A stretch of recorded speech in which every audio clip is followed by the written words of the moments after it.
You know, this has been a tragic week in our nation's history. I don't have to tell you about what happened in Baton Rouge and St. Paul and Dallas.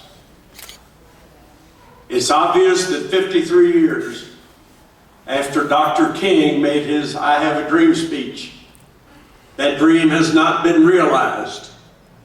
We still have much work to do. I bring this up tonight because of an experience I had when I was covering high school sports. At the age of 19, I was named the head high school writer for the Lexington Leader, which was then the afternoon newspaper. We had 7 high schools in Lexington. And I was told, you know, you don't have to worry about going up to Dunbar. We'll get somebody to call in the scores and quotes and things from that.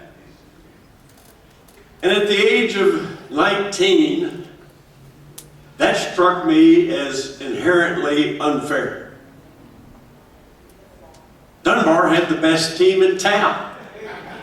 What are you talking about? Not going up to Dunbar.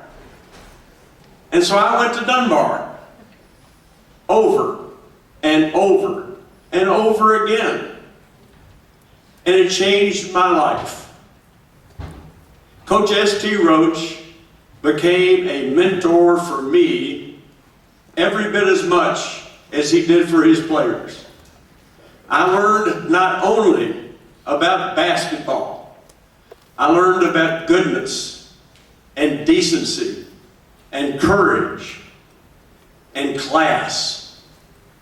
And this gives me an opportunity tonight to thank Coach Rouge and his players for what they gave me, because those things I learned then shaped the way that I wrote and the way I thought for the rest of my life.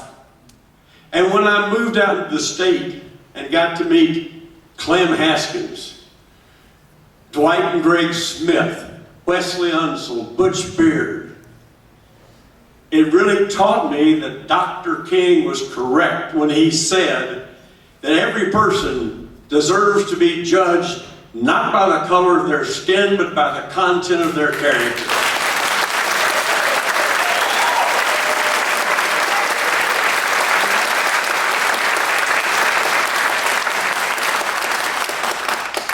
Now that's just one story.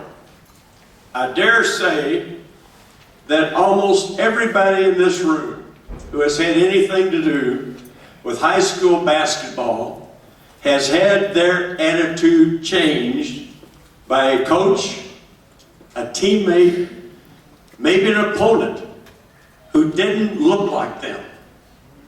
But yet we shared this one thing, this love for basketball. And on that basketball court, all men and all women were equal.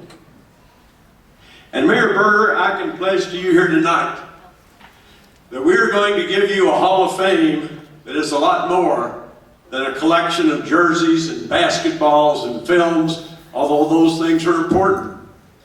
We're going to give you a Hall of Fame that will stand up just by telling the stories of all these inductees tonight, the ones before them, the ones to come, just by telling their stories.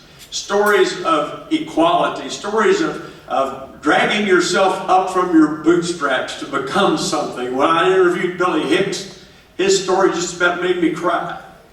But these great stories about Kentuckians, of all, black and white, men and women, rich and poor, but who used basketball and education to better themselves and become productive members of society. And I'm not just talking about the people that went on to play in the pros. I'm talking about the ones that went back to their communities to be coaches, businessmen, educators. But it's also going to be a Hall of Fame where anybody of any color or gender who walks in there is going to feel at home, because we're honoring these great gentlemen and women